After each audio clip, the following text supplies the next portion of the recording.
صلی اللہ علیہ وآلہ وسلم کے صحابی ابو بکر ممبر پر چڑھے اور رونے لگ گئے، اور پھر کہتے ہیں میں نے اللہ کے رسول کو دیکھا وہ بھی ممبر پر چڑھے اور رونے لگ گئے، اور فرمایا اسأل اللہ العفو والعافیہ، لوگوں اللہ سے عافیت کا سوال کیا کرو، فإن أحدا لم يعط بعد اليقین خیرا من العافیہ، ایمان اور یقین کے بعد عافیت سے بڑھ کے کوئی نعمت نہیں ہے۔ رسول اکرم صلی اللہ علیہ وسلم نے اس لیے فرمایا من اصبح منکم آمنا فی سربہ معافى فی جسدہ عنده قوت یومہ فکأنما حیزت له الدنیا بحذافیرها، جس شخص نے صبح کی اس حالت میں کہ اپنے گھر میں وہ امن سے ہے اور اس کے جسم میں اللہ نے عافیت رکھی ہے، کوئی بیماری نہیں، اور صرف ایک دن کا کھانا اس کے پاس ہے،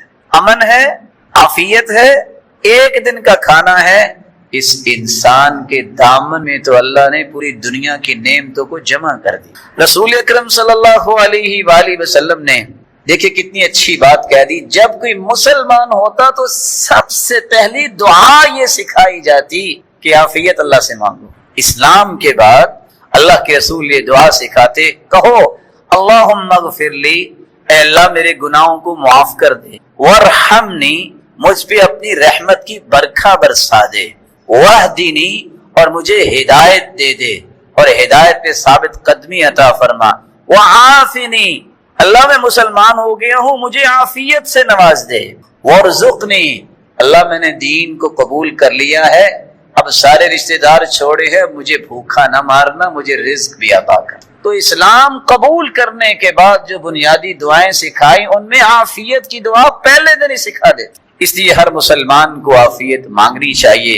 اللہ کے رسول صلی اللہ علیہ وآلہ وسلم نے اس لیے فرمایا عافیت کی دعا تمام دعاؤں سے افضل ہے۔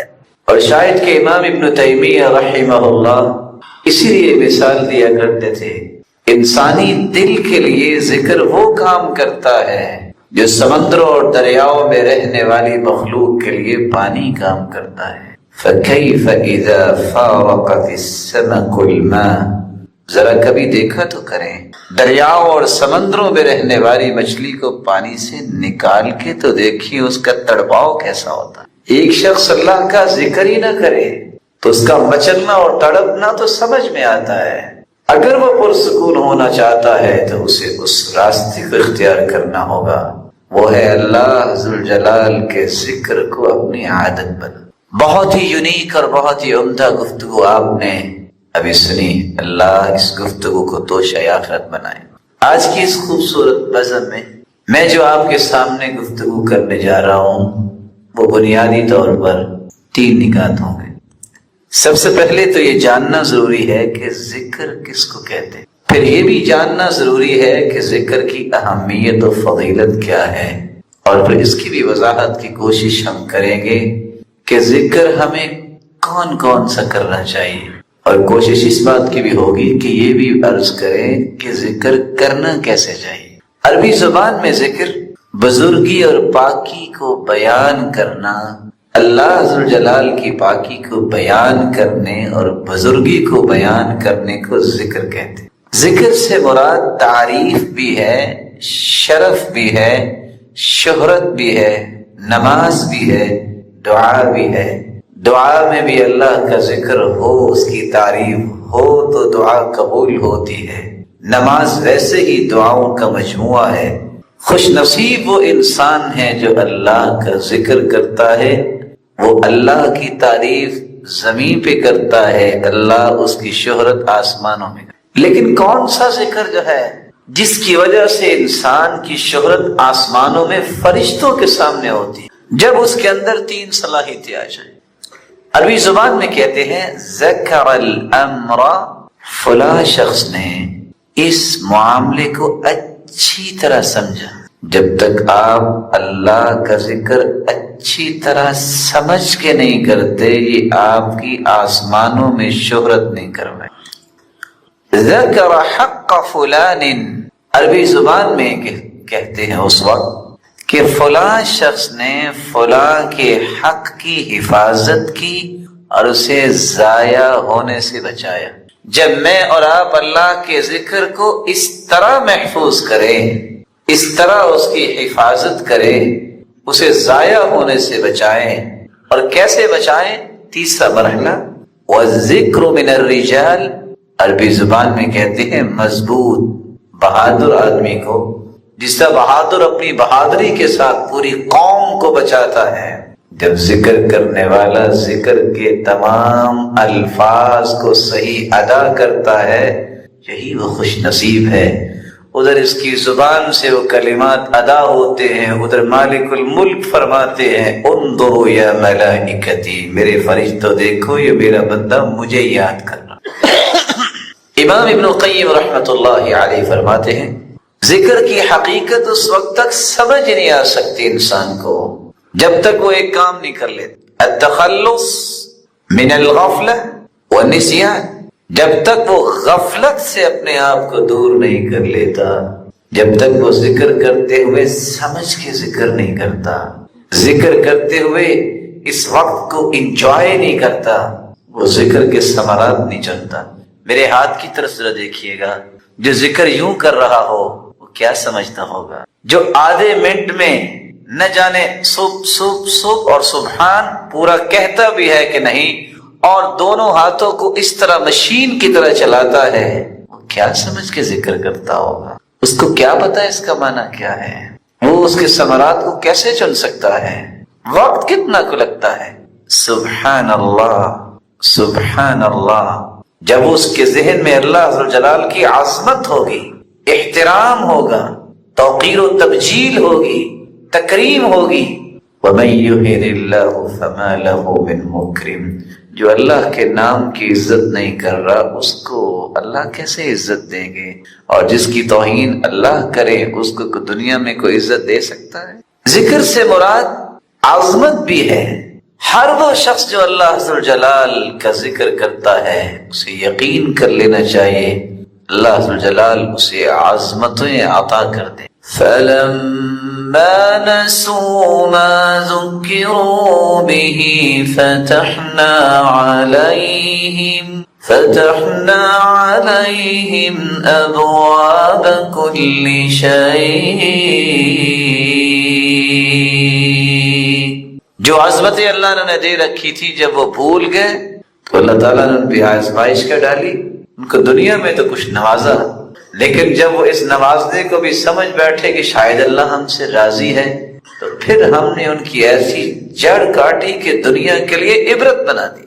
ذکر کا معنی شرف بھی ہے، وَإِنَّهُ لَذِكْرٌ لَكَ وَلِقَوْمِكَ وَسَوْفَ تُسْأَلُونَ، یہ آپ کے لیے بھی شرف ہے اور آپ کی قوم کے لیے بھی شرف ہے، اور اس کے بارے میں عنقریب تمہیں سوال کیا جائے۔ شرف اور بزرگی حاصل ہوتی ہے تو اس انسان کو جس کو اللہ اپنے ذکر کی توفیق سے نواز دیتے، لیکن یہ عظمت اور شرف اس وقت تک نصیب نہیں ہوتا انسان کو جب تک وہ ذکر کا یہ معنی نہیں سمجھتا کہ ذکر کا مطلب اللہ کی اطاعت بھی ہے۔ فَاذْكُرُونِي أَذْكُرْكُمْ، تم میری اطاعت کرو گے میرے بندوں میں تمہیں کبھی بھلاؤں گا نہیں، تم میری اطاعت کرو گے میں تمہیں بھلاؤں گا نہیں۔ تعرف إلى الله في الرخاء يعرفك في الشدة، جب تمہیں آسانیاں ملے تو اس وقت مجھے نہ بھولنا، جب تم پہ مصیبتیں آئیں گی میرے بندے میں نہیں تمہیں بھلاؤں، تمہیں اکیلا نہیں چھوڑوں۔ ذکر سے مراد رسول اللہ صلی اللہ علیہ وآلہ وسلم کے فرامین بھی ہیں۔ اللہ عز و جلال نے قد انزل اللہ الیکم ذکرا، مالک الملک نے تمہاری طرف ذکر کو نازل کیا ہے۔ مالک الملک نے یہاں پیغمبر کو بھی اور پیغمبر کی تعلیمات کو بھی ذکر کہا ہے۔ ذکر اللہ کے ہاں قابل قبول وہی ہوتا ہے جو رسول اللہ صلی اللہ علیہ وسلم سے ہم تک پہنچا۔ میرا، آپ کا، دنیا کے اسکالرز، ڈاکٹر کا، فلاسفر کا بناوٹی ذکر ساری زندگی کرتے رہیں ہمیں کوئی فائدہ نہیں دے، کیونکہ ذکر اگر اللہ کا ہے تو اس کے ذکر کی صحیح پہچان رکھنے والی دنیا میں ایک ہی ہستی ہے، محمد الرسول اللہ۔ اس ہستی کے بتائے ہوئے ذکر کو اختیار کرنا اور اس ہستی کے سمجھائے ہوئے طریقے کو اختیار کرنا، یہ وہ خوبصورت راستہ ہے جس سے ہم یہ سارے ثمرات اپنے دامن میں سمیٹ سکیں۔ رسول اللہ صلی اللہ علیہ وآلہ وسلم نے صحابہ کرام کو جو ذکر سمجھایا ہے، امام ابن القیم آیات کی روشنی میں فرماتے ہیں ذکر کے 3 درجات۔ کتنے درجات؟ 3۔ پہلا درجہ ذکر کا یہ ہے الذکر الظاہر، ظاہری ذکر۔ ظاہری ذکر سے کیا مراد ہے؟ ثناء و دعاء و رعایہ، اللہ ذوالجلال سے انسان ظاہری طور پر دعائیں کرتا ہے، یہ بھی ذکر ہے۔ اس رب تعالی کی تعریف اور حمد اور ثنا بیان کرتا ہے، یہ بھی ذکر ہے۔ رعایہ، اس ہستی پر یقین اور اعتماد اور توکل اور بھروسہ کرتا ہے، یہ بھی ایک ظاہری ذکر ہے، لیکن اس کے لیے اسے زبان پہ کچھ کلمات لانے پڑتے ہیں۔ جب وہ اللہ کی تعریف کرے گا تو کہے گا سبحان اللہ، اللہ تو ہی پاک، الحمدللہ، میرے مالک تعریفوں کے لائق ہے ہی تو، اللہ اکبر، اللہ تو سب سے بڑا ہے، لا الہ الا اللہ، میرے مالک تیرے سوا کوئی عبادت کے لائق ہے ہی نہیں، اس کی تعریف۔ اس سے دعا کرنا یہ بھی ذکر ہے ظاہری۔ ربنا ظلمنا انفسنا وان لم تغفر لنا وترحمنا لنکونن من الخاسرین، اے ہمارے پالنے والے، ہم سے ظلم ہو گیا، ہم سے کوتاہی ہو گئی، اے ہمارے پالنے والے، اگر تو نے بھی ہمارے گناہ معاف نہ کیے اور رحمت کی برکھا نہ برسائی تو ہم تو پھر خسارہ پانے والوں میں سے ہوئے۔ دعا ہے رب اغفر لی ولوالدی، اللہ مجھے معاف کر دے، میرے والدین کو معاف کر دے، ولمشایخی، اللہ میرے اساتذہ کو معاف کر دے، ولجمیع المسلمین والمسلمات، مسلمانوں کو معاف کر دے، مسلمان عورتوں کو معاف کر دے۔ یہ دعا تو ہے، لیکن ساتھ میں اپنے رب کا ذکر کر رہا ہوں۔ اللہ کی رعایت اور توکل اور بھروسے کو اپنی زبان سے بیان کرنا، یہ ظاہری ذکر ہے۔ اللہ معی، میرا رب میرے ساتھ ہے، کچھ نہیں ہو سکتا مجھے۔ کلا ان ربی سیہدین، میرا رب مجھے راہ راست پہ رکھے گا۔ اللہ ناظر الی، میرا رب تو مجھے دیکھ رہا ہے۔ اللہ شاہدی، میرا رب تو اس بات پہ گواہ ہے، مجھے پریشانی کس بات کی ہے۔ واصنع الفلک باعیننا، اے نوح ہم نے حکم تو دیا ہے کہ کشتی بناؤ کشتی، پریشان نہیں ہونا، ہم تمہیں دیکھ بھی رہے ہیں، ہماری آنکھوں کے سامنے کشتی بناؤ۔ جس شخص کو یہ اعتماد ہو جائے، کیا مطلب؟ کیا کسی کی طاقت رب سے زیادہ ہے؟ اللہ معی، میرا رب میرے ساتھ ہے۔ فهو ناظر الی، کوئی دیکھے یا نہ دیکھے کہ میرا حال کیا ہے، میرا مالک تو دیکھ رہا ہے۔ جس کی رعایت میرا مالک کرے، جس کو معیت مل جائے اس ہستی کی، اسے اور چاہیے کیا۔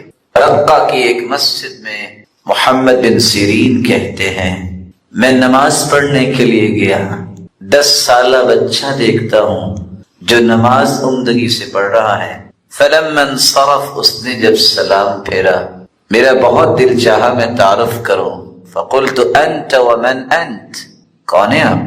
قال طفل یتیم، میں تو ایک یتیم بچہ ہوں۔ میرا دل بھر آیا، میرے دل میں سوچا کہ میں اسے آفر دیتا ہوں کہ میں تیری کفالت کرتا ہوں۔ میرے محترم، میرے محتشم، میرے مکرم بزرگوں اور معزز بھائیوں، یہ اللہ کے رسول کا دیا ہوا دین ہے کہ فرشتے جو جمعے کا ثواب لکھتے ہیں وہ اس وقت تک لکھتے ہیں جب تک خطیب خطبہ شروع نہیں کر دیتا۔ جب خطیب خطبہ شروع کرتا ہے، روایت کہتی ہے طوت الملائکۃ الصحف یجلسون یستمعون الذکر، فرشتے وہ رجسٹر بند کر دیتے ہیں اور وہ بھی بیٹھ کے خطبہ سنتے ہیں۔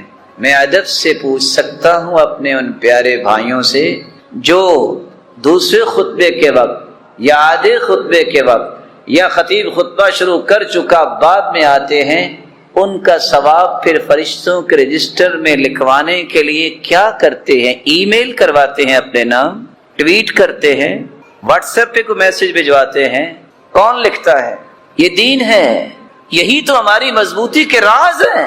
اس لیے اللہ کے رسول نے فرمایا، خطیب نے خطبہ جب شروع کیا، جو شخص غسل کرتا ہے، خوشبو لگاتا ہے، مسواک کرتا ہے، جلدی جمعے میں آ جاتا ہے، جمعے کے وقت خطیب کا خطبہ سنتا ہے، قریب ہو کے بیٹھتا ہے، لغو نہیں بولتا۔ کوئی بول رہا ہو تو یہ کہہ دینا کہ چپ ہو جاؤ، یہ بھی لغو ہے۔ چہ جائے کہ جمعے میں چلتے پھرتے رہو، چہ جائے کہ ایک دوسرے کو خطبہ اور خوشبوئیں دیتے رہو، چہ جائے کہ اشارے کرتے رہو کہ یہاں آ جاؤ، یہ سنت کی مخالفت ہے۔ اللہ کے رسول نے فرمایا، جو غسل کرے، خوشبو لگائے، اچھا لباس پہنے، مسواک کرے، مسجد میں آئے، آ کے خطبہ سنے، امام کے ساتھ نماز پڑھے، جتنے قدم چل کے آئے گا، جتنے قدم چل کے جائے گا، ایک ایک قدم پر ایک ایک سال کے روزے اور تہجد کا ثواب پا لے۔ میں آپ کی خدمت میں گزارش کروں گا، معمول بنائیے۔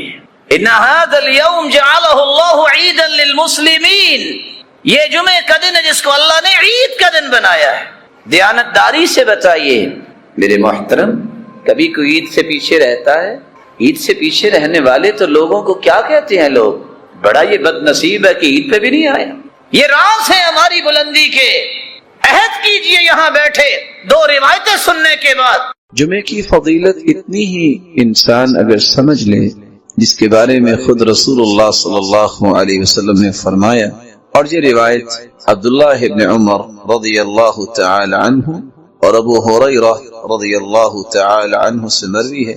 صحیح مسلم کی 865 نمبر روایت ہے، لَيَنْتَهِيَنَّ أَقْوَامٌ عَنْ وَدْعِهِمُ الْجُمُعَاتِ، لوگ جمعہ چھوڑنے کے جرم کو چھوڑ دیں، أَوْ لَيَخْتِمَنَّ اللَّهُ عَلَى قُلُوبِهِمْ، وگرنہ اللہ تعالیٰ ان کے دلوں پر مہر لگا دیں گے، ثُمَّ لَيَكُونُنَّ مِنَ الْغَافِلِينَ، پھر ان کی زندگی غافلوں کی زندگی ہو جائے گی۔ اور ایک دوسری روایت کے الفاظ یہ ہیں، من ترک 3 جمع متہاونا، جو شخص 3 جمعے سستی کرتا ہوا چھوڑ دیتا ہے، طبع اللہ علی قلبی، اللہ تعالی اس کے دل پر مہر لگا دیتے ہیں۔ رسول اللہ صلی اللہ علیہ وسلم نے جمعے کی فضیلت کے متعلق فرمایا، سیدنا ابو ہریرہ رضی اللہ تعالی عنہ سے مروی ہے کہ اللہ رب العزت کے پیارے پیغمبر نے صحابہ کرام کو اس بات کی خوشخبری دی اور فرمایا، نحن الآخرون الاولون یوم القیامہ، ہم دنیا کے اندر تو یہودیوں اور عیسائیوں کے بعد آئے ہیں، لیکن قیامت کے دن سب سے پہلے جنت میں جائیں گے۔ المقضی لہم قبل الخلائق، پوری کائنات سے پہلے اگر کسی کا حساب و کتاب ہوگا، کسی کو اس بات کی نوید سنائی جائے گی کہ تم جنت میں جاؤ، تو وہ امت محمد ہوگی۔ صحیح مسلم کی 856 نمبر روایت اور صحیح بخاری کی 876 نمبر روایت میں رسول اللہ صلی اللہ علیہ وسلم کا فرمان ہے، اضل اللہ عن الجمعۃ من کان قبلنا، ہم سے پہلے یہودی تھے، عیسائی تھے، لیکن وہ گمراہ ہو گئے جمعے کے متعلق۔ فکان لليہود یوم السبت، یہودی ہفتے کے دن کو مقدس سمجھتے، وکان للنصارى یوم الاحد، اور عیسائی اتوار کے دن کو مقدس سمجھتے۔ فجاء اللہ بنا، پھر اللہ تعالیٰ نے ہمیں نعمت سے نوازا، فہدانا اللہ لیوم الجمعہ، اللہ نے ہمیں جمعے کی نعمت سے نوازا۔ فجعل الجمعہ والسبت والاحد، تو اللہ نے ترتیب ہی بنوا دی، جمعہ پھر اس کے بعد ہفتہ اور اتوار۔ وَكَذَلِكَ هُمْ تَبَعٌ لَنَا يَوْمَ الْقِيَامَةِ، اسی طرح قیامت کے دن وہ ہمارے پیچھے ہی ہوں گے۔ نحن الآخرون من اہل الدنیا والاولون یوم القیامہ، ہم آئے تو ان کے بعد ہیں، لیکن قیامت کو سب سے پہلے حساب و کتاب ہوگا اور جنت میں جائیں گے۔ رسول اللہ صلی اللہ علیہ وسلم نے یہاں تک فرمایا جمعے کا دن ایک ایسا مبارک دن ہے، اس سے مبارک دن سال کا کوئی دن نہیں سوائے رمضان کے اور ذی الحجہ کے پہلے 10 دن اور محرم کے۔ اور لفظ وہاں کیا ہے؟ خیر یوم طلعت علیہ الشمس یوم الجمعہ، جمعے کا دن ایسا مبارک دن ہے سال میں جب بھی سورج نکلتا ہے سب سے زیادہ خیر والا دن جمعے کا دن ہے۔ اس کی وجہ فیہ خلق آدم، اللہ تعالیٰ نے اسی دن آدم علیہ السلام کو پیدا کیا۔ وفیہ ادخل الجنہ، اور جمعے کے دن ہی اللہ رب العزت نے آدم کو جنت میں داخل فرمایا۔ وفیہ اخرج منہا، اور جمعے کے دن ہی جنت سے زمین پر اتارے گئے، نکالے گئے۔ ولا تقوم الساعة الا في يوم الجمعہ، اور قیامت بھی جمعے کے دن ہی آئے گی۔ سنن ابی داود کے الفاظ یہ ہیں وفیہ اہبط، آدم علیہ السلام کو زمین پر بھی اللہ نے اتارا تو جمعے کے دن۔ وفیہ تیب علیہ، اور جمعے کے دن ہی اللہ تعالیٰ نے آدم علیہ السلام کی توبہ کو قبول فرمایا۔ وفیہ مات، اور جمعے کے دن ہی اللہ کے پیغمبر آدم علیہ السلام فوت ہوئے۔ اللہ عز و جلال ہمیں توفیق سے نواز دے۔ رسول اللہ صلی اللہ علیہ وآلہ وسلم نے طریقہ بھی بتایا ہے کہ آپ تہجد کیسے پڑھیں، شاید کہ دہرانے سے ہمیں یاد آ جائے، آپ کو علم ہی ہوگا، لیکن چند آداب جو اللہ کے رسول نے بیان کیے ہیں، کیونکہ کچھ لوگ کہتے ہیں جی کوشش تو کرتا ہوں اٹھا ہی نہیں جاتا، کچھ لوگ کہتے ہیں جی اٹھ تو جاتا ہوں بس ہمت نہیں پڑتی، کہ جی ایسا ہوتا ہے۔ کچھ لوگ کہتے ہیں بس گھنٹی لگائی تھی، الارم تو بجا لیکن بات نہیں بنی، بس اٹھ کے بیٹھتا ہوں پھر سو جاتا ہوں۔ دوسرا کہتا ہے وضو کر کے آیا تو جی چاہ جو تھوڑا سا سو جاؤں تو پتہ چلا کہ فرض نماز بھی گزر گئی۔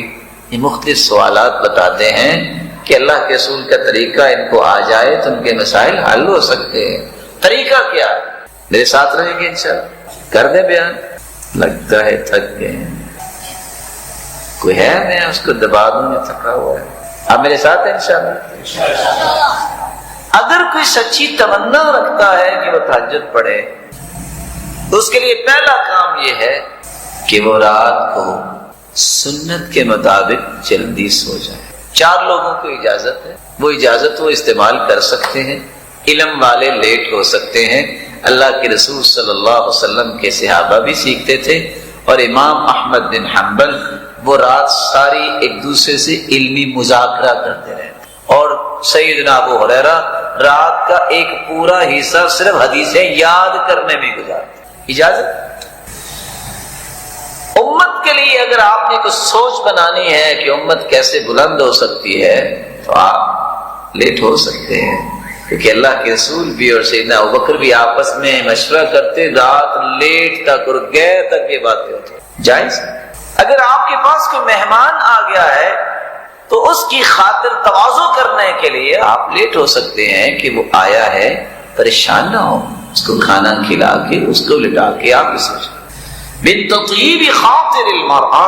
اور چوتھی اجازت یہ ہے کہ زوجین جو ہے وہ لیٹ ہو سکتے ہیں۔ اگر آپ کے پاس یہ عذر نہیں تو آپ کو اگر سنت سے پیار ہے تو آپ کو جلدی سونا چاہیے۔ یہ پہلا طریقہ ہے جس سے آپ تہجد کے لیے تیار ہو سکتے ہیں، اور اس کے ساتھ ہی دوسرا طریقہ ملا لیجئے جو شاید کہ آپ کے لیے نیا ہو۔ حدیث میں آتا ہے قیلوا فإن الشیطان لا تقیل، قیلولہ کیا کرو، شیطان قیلولہ نہیں کرتا۔ قیلولہ کیا ہوتا ہے؟ ظہر سے پہلے کچھ دیر اپنے آپ کو ریلیکس کرنا، ظہر کے بعد فیلولہ ہوتا ہے۔ اور آج کی سائنس بھی یہ بتاتی ہے کہ only 26 منٹ 26 منٹ اگر آپ اپنے آپ کو لٹا لیں تو اس سے آپ تہجد کے لیے اپنے آپ کو تیار کر سکتے۔ دوسرا کام، آپ نے جب سونا ہے تو سونے سے پہلے آپ باوضو ہو کے سو جائیں۔ تیسرا کام، اذکار کر کے سو جائیے۔ چوتھا کام، نیت بھی کر کے سوئیے۔ نیت کر لیں گے، سوئے رہیں گے، تہجد پھر بھی لکھی جائے گی۔ آپ سوچ رہے ہوں گے کہ الارم کا نام نہیں لیا، کیونکہ صحابہ کے دور میں موبائل نہیں تھے، ٹائم پیس نہیں تھے، ان کہ یہاں سے الارم جو ہے نا وہ ان کو اٹھاتا تھا، دل کے اندر تھا۔ ہاں کوشش کر دیکھیے الارم بھی لگا لے، لیکن نیت کر کے سوئیے، دعا کر کے یا اللہ یہ لذت مجھے بھی عطا کر۔ آپ سو گئے، رسول اللہ صلی اللہ علیہ وآلہ وسلم کی سنت کے مطابق آپ اگر ذکر کر کے سوئے ہیں سورۃ الملک ضرور پڑھیے، یہ قبر کے عذاب سے انسان کو بچاتی۔ تو پہلا کام ہم نے کیا کہا؟ اکٹھے آگے چلے نا۔ پہلا کام کیا کرنا؟ دوسرا کام جی، تیسرا کام، چوتھا کام ذکر کر کے سونا ہے، اور پانچواں کام نیت کر کے سونا۔ آپ سو گئے، اگر اللہ نے آپ کی نیت کو پسند کر لیا کہ واقعتاً یہ مجھ سے ہم کلام ہونا چاہتا ہے، میرا مالک ضرور اٹھائے۔ دل کی جو کیفیت ہوتی ہے نا، فیصلے اس پہ ہوتے ہیں۔ آپ اٹھے ہیں، بہت سارے اٹھنے کے بعد بھی فیل ہو جاتے ہیں، شیطان نہیں ان کو اٹھنے دیتا۔ آپ صلی اللہ علیہ وسلم نے چھٹا ایک کام کیا ہے کہ جب آپ صلی اللہ علیہ وسلم اٹھتے تو عبداللہ بن عباس کہتے ہیں استيقظ النبی فجعل يمسح النوم عن وجهه بيده۔ غور کیجئے گا، جب آپ اٹھے ہیں تو اٹھ کے آپ بیٹھ جائیے، بھاگیے نہیں، دوڑیے نہیں، او کتنا ٹائم ہو گیا۔ یہ افراتفری نا دین میں نہیں ہے، بڑے آرام سے، تحمل سے، سکون سے، وقار سے۔ ہم کس کے لیے اٹھے ہیں؟ آپ اٹھ کے بیٹھیے، الحمدللہ الذی احیانا بعدما اماتنا والیہ النشور، الحمدللہ الذی رد علی روحی وعافانی فی جسدی واذننی بذکری۔ دعائیں پڑھی ہیں اور اوپر سے آنکھیں بند ہوں گی۔ آپ سنت کے مطابق کیا کریں؟ دونوں ہاتھوں سے 3 مرتبہ اپنے چہرے پہ لگائیں تاکہ نیند دور ہو جائے۔ ہم تو کیا کرتے نا، ٹائم دیکھو وہ بڑا ٹائم پہ آئے پھر سو گئے۔ شکر کریں یہ ٹائم پہ اللہ نے آپ کو اٹھا دیا۔ تو چھٹا کام کیا کرنا ہے؟ اٹھتے وقت بھی آپ کو دعا پڑھنی چاہیے، اللہ تیری ہی تعریف ہے جس نے دوبارہ مجھے صحیح سلامت زندہ کر دیا۔ کیونکہ ہم رات سوتے ہوئے دعا پڑھتے ہیں اللہم بسمک، یہ نہیں کہتے ہم انام و استیقظ، میں اللہ کے نام پہ سوتا ہوں اور اٹھوں گا، اموت و احیا، میں اللہ کے نام پہ ہی مرتا ہوں اور زندہ کیا جاؤں گا۔ یہ غور کیجیے، نیند بھی جو نا الموتۃ الصغریٰ، یہ چھوٹی موت ہوتی ہے۔ اللہ یتوفی الانفس حین موتها، اللہ جب کسی کو سلاتے ہیں اس کی روح کو قبض کر لیتے ہیں، چاہے تو واپس کر دے، چاہے تو واپس نہ کرے۔ رسول اللہ صلی اللہ علیہ وآلہ وسلم کا طریقہ کہ وہ دعا پڑھتے اور اپنے چہرہ انور پہ ہاتھ پھیرتے اور سورۃ آل عمران کی آخری آیتیں پڑھتے۔ ان فی خلق السماوات والارض واختلاف اللیل والنہار لآیات لأولی الالباب۔ 10 آیتیں سورہ آل عمران کی وہ پڑھتے۔ 7واں کام، رسول اللہ صلی اللہ علیہ وسلم آدھا کام رات کرتے وقت اور آدھا اٹھ کے کرتے۔ رات سوتے وقت کیا کرتے؟ سیدہ عائشہ مومنوں کی ماں مسواک تیار کر کے تکیے کے پاس رکھ دیتی، کان لا ینام الا والسواک عند رأسی، اللہ کے رسول کبھی بھی نہیں سوئے مسواک پہلے تیار پڑی ہوتی تھی۔ آج مسواک کی جگہ پہ ریموٹ پڑا ہوتا ہے، یا گلیکسی یا آئی فون پڑا ہوتا ہے، اور کب پڑا ہوتا ہے؟ فیس بک دیکھتے دیکھتے پتہ نہیں کب نیند آ گئی ہو، اسی طرح پڑا۔ وہاں تہجد نہیں آتی، وہاں شیطانوں کا غلبہ ہوتا ہے۔ جنہوں نے اللہ کے قریب ہونا ہوتا ہے وہ اللہ کے رسول کی زندگی کو فالو کر رہے ہوتے ہیں۔ مسواک پڑھی، اور آپ اٹھتے ہی اپنے چہرے پہ ہاتھ پھیرنے کے بعد، آیتیں پڑھنے کے بعد پہلا کام مسواک کرتے ہیں۔ نیند کی رہی صحیح کسر بھی نکل جاتی ہے، ختم نیند کہاں سے آئی کہاں گئی کچھ پتہ نہیں، تر تازہ اٹھا۔ رسول اللہ صلی اللہ علیہ وسلم نے فرمایا تھا طیبوا ارواحکم فانہا طرق القرآن، اپنے منہوں کو صاف ستھرا رکھا کرو، یہ قرآن کے راستے ہیں۔ آپ حیران ہوں گے یہ حدیث سن کے، فرشتوں کی کوئی خوراک نہیں، لیکن بندہ جب مسواک کر کے کھڑا ہو جاتا ہے تو فرشتہ جو ہے وہ پہلے چکر لگاتا ہے، مسواک کی ہوئی ہے قریب ہو جاتا ہے، یہاں تک کہ اپنے ہونٹ پڑھنے والے کے ہونٹوں پہ رکھ دیتا ہے۔ جو قرآن کی تلاوت کرتا ہے کرنے والا، وہ فرشتے کی خوراک بن جاتا ہے۔ لیکن اگر اس نے مسواک نہ کی ہو تو قریب نہیں آتا، پیچھے رہتا ہے۔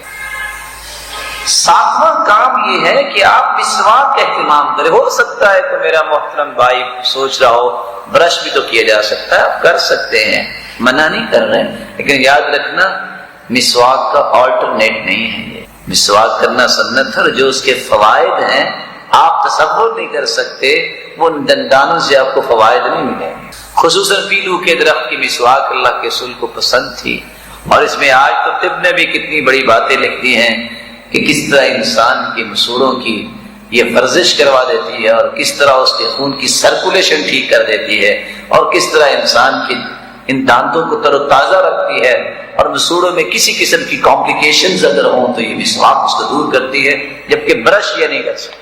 آٹھواں کام جو رسول اللہ صلی اللہ علیہ وآلہ وسلم نے کیا ہے، آپ کی اگر آنکھ کھولی گئی ہے